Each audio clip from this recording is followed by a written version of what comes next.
Starting a new business is hard, especially if it's your first time starting a new business.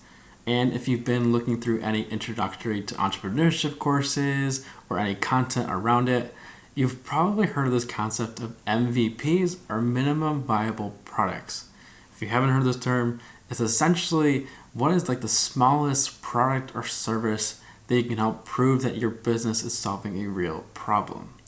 Now, for me, I have a slight problem with trying to relate to that because what's the actual minimum of a product that's needed is kind of squishy.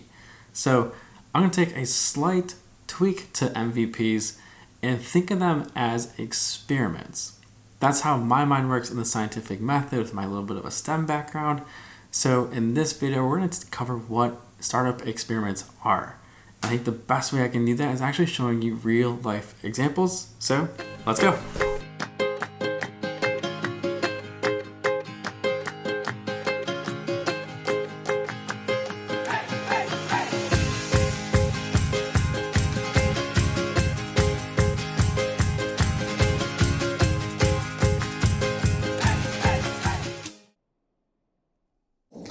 The first example is Walmart, or really marketplace businesses. Now, marketplace businesses are becoming a really popular business model, especially for newer businesses these days. So that's why I want to cover marketplace businesses in this first example. Now, for me, running an experiment with marketplace businesses, I like to keep it pretty simple, and the way I would do it is using Airtable or Google Sheets. You can have a table or a worksheet for the buyers and another one for the sellers.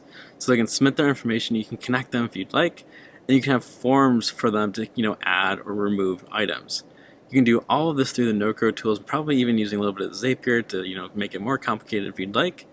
But you can create just a buyer's market and a seller's market just by using Airtable or Google Sheets.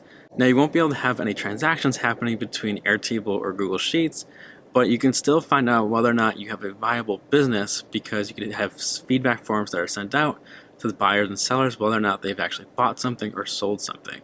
Again, we're just trying to prove that you have a viable business. You can figure out the transactions and just in the other pieces later on as you're building out your business. It's one step at a time.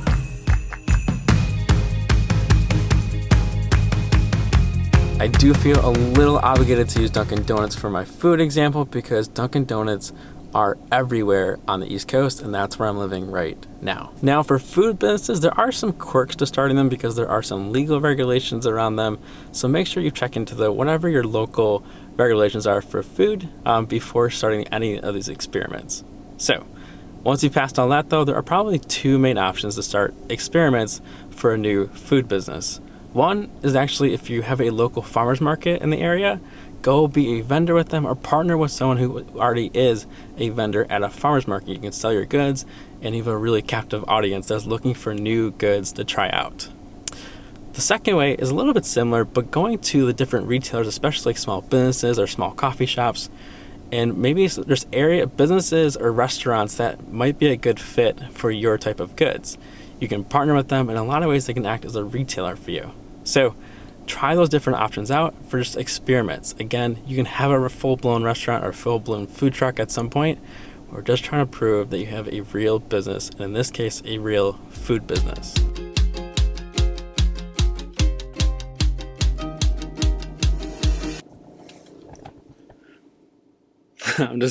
You're not talking about how to start a dump. Scratch that.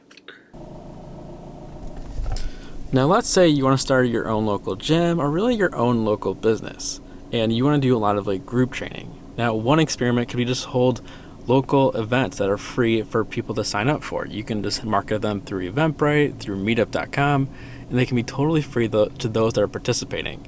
Now if you're like, where am I going to host those? Well, you can host them in a local park, or even if your backyard, if you have someone or yourself has a backyard, you can just host it outside and like that. Or just rent out a space, a local space where you can do that. Again, we're just experimenting. You're not trying to build out the full business that maybe you've envisioned. We're just getting started with minimum viable products or minimum viable experiments in this case.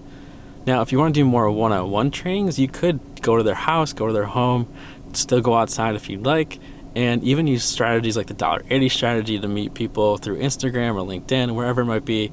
Or even use USPS's postcard feature where you can actually send to specific neighborhoods or specific zip codes, especially if you want to build a local business and start getting your name out there in the local area.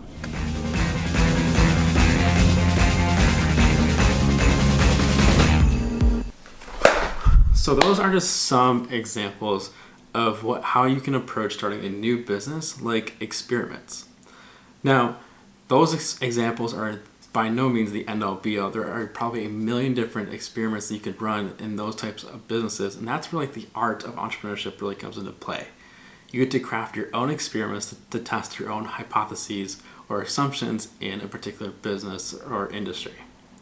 Now, the other nice part about running this experimental approach is that you become very data driven with this, and these experiments build on top of one another. So, for example, in the personal trainer example, you can turn those free classes or those free consultations or those free trainings into paid trainings. And then you can take those profits and help you get to where you want to go. And if you ever are going to raise money from investors, well, then you can, within your pitches, you can say, here's what works, here's what doesn't. You'll really know the ins and outs of your business, and there's not a bunch of assumptions laying around. At least if there are, you have an ability to go test them very methodically because you're running your business in a very scientific method way. And like I mentioned, these experiments can build on top of one another. So if you want to build your own space or whatever it might be, you can do that by treating your new business like a bunch of experiments.